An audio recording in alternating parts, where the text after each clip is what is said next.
Welcome back to Chasing Combat. I'll be going over the best picks for UFC Freedom 250 at the White House. I watched the tape, so you don't have to. So we got Diego Lopes versus a young, hungry Steve Garcia. Diego is coming off a loss to Volkanovski for the second time. He has been in 2 title fights, has gone 0-2 so far. Lopes has beat a lot of the top guys though. He has pretty much cleared the whole division, except for a couple names like Steve Garcia, Melky Costa, and Arnold Allen, I believe. Overall, Diego is looking to get a big win here to get him back up there in the title contention. Garcia is looking to get himself in title contention as well, but it will be his first time being here. He hasn't faced a guy like Diego who has that much power and who has that strong of a chin. It will be a scrap because Steve does like to be a little patient at the start, but he is going to get reckless at a certain point in this fight. This fight is going to end by knockout. I don't see any way this fight goes the distance. If it somehow does go the distance and these guys have a crazy scrap, then man, this will probably be fight of the year. Because if this somehow goes to the decision, I guarantee you between 200 to 300 strikes will be thrown and both of them will be gassed by the end of the fight. But I will have to go with Diego Lopes just being a little younger, overall having that better chin and just that power. Garcia has been tagged in the past and has been knocked down, I believe. Diego doesn't get tagged like that. I wouldn't be surprised if Garcia does somehow go out there and get a KO. Diego will be the pick here, and it should be a pretty straightforward knockout win for him. Bo Nickal versus Kyle Daukaus. Bo Nickal, very young, elite wrestler, NCAA wrestler, gold medalist wrestler, even beat Josh Hockett, who is fighting on this card in the heavyweight division, I believe. Nickal, his striking isn't the best, but overall, he definitely does have some solid striking. It's pretty basic. I wouldn't say it's UFC level. I wouldn't say it's even pro level. I would pretty much have it as high tier amateur level striking. Has the basics down, he knows how to strike, but he just can't put the combos fully together. He just knows the basics. He's not really gonna complicate the combos. He's just gonna do enough with his striking to set up his takedowns. Kyle Daukaus, on the other hand, has some solid wrestling. He has some sneaky jiu-jitsu. Overall, his striking is very good though. Daukaus has some power. Did get cut from the UFC, but then got back into the UFC after going 4-0. Overall, I am gonna go with Kyle Daukaus to get a finish here, just because I can't trust Bo Nickal. Being 30 years old, coming just into the UFC, being 8-0 before losing to RDR, who had solid enough takedown defense to defend his takedown and just pretty much dismantled Bo on the feet. Bo doesn't really look too durable on the feet. He looks very weak, at least to me, especially just getting those body shots. Like, yeah, the knees are going to hurt, but if you're not really getting that many knees to the midsection, then your midsection is pretty soft. So I'm definitely going to have to go with Kyle Daukaus by finish. I think he will get an early enough finish, make it a real scrap real fast, knock him out real quick, just so Bo can't get his wrestling established. Because if Bo does get his wrestling established, it is going to be a pretty straightforward win for Bo Nickal, unless Kyle Daukaus can come out and tag Bo before he shoots that takedown. Marcio Ruffy versus Michael Chandler. Brazil versus USA. This is a pretty straightforward and easy pick. If you haven't watched either of these guys, Chandler, very exciting striker, you could say. Definitely doesn't win a lot of fights though.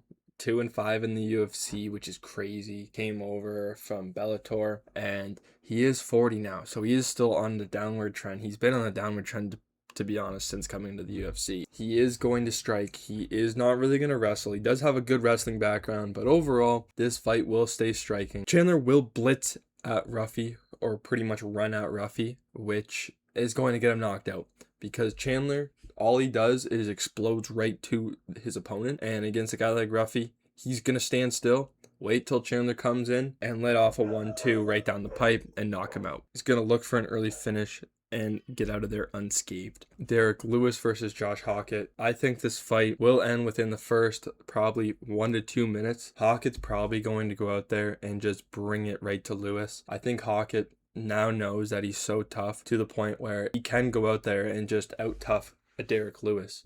If you can out-tough a guy like Curtis Blaydes, you can out-tough anybody in the division. Guy like Derek Lewis, he is coming off getting finished too, so I would fully expect Hokit to go out there and just fully pressure Derek Lewis just because he knows he'll be able to get that KO, and he knows Lewis is 41, but also Lewis does pack a punch. So Lewis could get a crazy KO, could spark Hokit unconscious because of his bad striking defense and his willingness to strike. Lewis overall shouldn't really win this fight. If he does, good on him. Maybe good for the division, kind of slow Hokit down. Give him another 1 or 2 fights and then he'll be back on track. Overall, the pick will be Josh Hokit by KO. Sean O'Malley versus Aiemann Zahabi. This is another straightforward fight. If you are consciously picking Aiemann Zahabi, you probably should stop betting or picking UFC, because a guy like O'Malley, who's 31, barely any damage throughout his career. He has been coming off a couple losses, but he just beat a Song Yadong, and a Song Yadong would smoke Aiemann Zahabi, but also at the same time, MMA math doesn't work. Aiemann Zahabi is 38. He's 38, 5'8", and has a 68.5. Here's the thing. If you're going to choose anybody in this fight, the obvious pick is O'Malley. He has the height advantage. He has the reach advantage. He also is younger. Better UFC record. And he has more fights. And he's 31. With an Aiemann Zahabi with 14-2 record, his only 2 losses have come from the UFC, just like O'Malley's with his 3 losses. The big thing is, he's 38, like I've said multiple times. You can't trust a guy who's 38 and who's only just coming up now and who hasn't really shown any promise or any genuine skill. Aiemann Zahabi has made his career off of robberies and barely winning fights. Aiemann Zahabi is pretty much a fraud. He is Canadian like me. He does train at TriStar, very good gym, but from what the level of his gym to him, it just doesn't make sense. His gym is probably one of the most elite gyms in Canada, and he is probably one of the most low-tier pros out there. And I would take a lot of the early pros, guys who are 2-0, 3-0, 4-0 at Niagara Top Team over Aiemann Zahabi. I trust anybody at Niagara Top Team over Aiemann Zahabi. To summarize it though, we will be going Sean O'Malley KO. I think he just absolutely obliterates Aiemann Zahabi. I don't think Zahabi even stands a chance. And I think once, Zahabi gets that loss to a top contender, which will happen to O'Malley, O'Malley's going to just beat him so bad to the point where he's going to create the script to beat Aiemann Zahabi. Alex Pereira and Cyril Gane. So this fight is very close. A lot of people are just choosing Pereira because he's been this crazy kickboxer and crazy knockout artist in the UFC. Cyril Gane will make this fight very competitive at the same time. Do I think Cyril Gane has a chance of winning? Yes. Do I think he'll win? Probably not. Gane's very technical, good kickboxer, but Alex Pereira, at the end of the day, I would take Alex Pereira in kickboxing match. I would take him in an MMA match. I'd take him in a boxing match. I'd take him in anything, pretty much. If you're gonna bet on this fight, you have to be safe about it. And I would kind of try to find a play like a KO play or a decision and bet that if you can get that at plus money. I wouldn't bet Pereira or Gane unless you are very confident in them.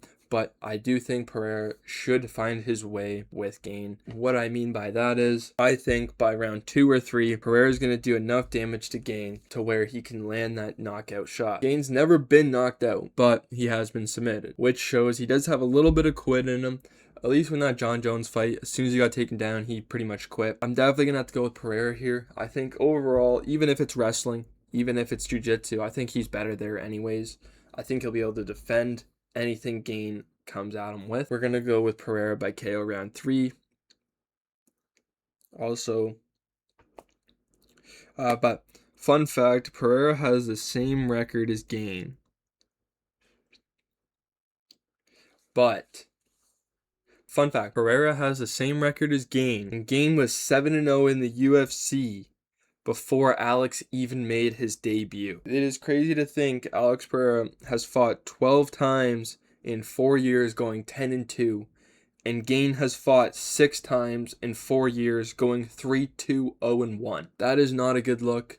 So the pick will be Pereira by KO round 2 or 3. Ilia Topuria versus Justin the Highlight Gaethje. Had to do a little extra here, especially for the main event. So Gaethje has been talking a little smack to Topuria. Topuria's been talking some smack as well. This fight should be a very good fight. I think Gaethje does stand a solid chance in this fight. I do think he does stand more of a chance now than he would have if he fought him 2 fights ago or 1 fight ago. Gaethje should have some success, just like Volk did in the first round.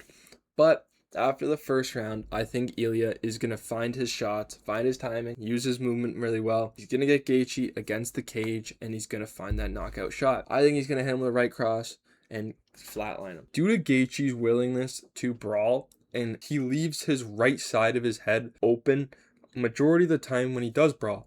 So if Topuria can set a trap, make Gaethje brawl with him, or even just make Gaethje drop that right hand, Topuria is going to load up on that right hand, boom, right on the temple, and knock Gaethje out. He's either going to knock him out cleanly with that first shot, or he's going to wobble him real bad. Gaethje's going to do the funny legs, you could say, and then he's going to fall down. Topuria is going to ground and pound him out of there. Topuria by KO round 1 or 2 is what I'm going to be going with in this fight. So the lock of the card will be, there's 2. So you can either go with a 3-pick parlay, or you can go with a straight bet. The parlay will be Diego Lopez moneyline, Marcio Refi KO, and Sean O'Malley moneyline. For the straight bet, Ilia Topuria to win in rounds 1 or 2. It is minus 145. Definitely not, a straight play you really want to play. You kind of want to play it at minus 110 to minus 125. But I do really like it at minus 145, and I do think there is a lot of value there still. Especially considering when Ilya does get a KO, it is within one of the first 2 rounds.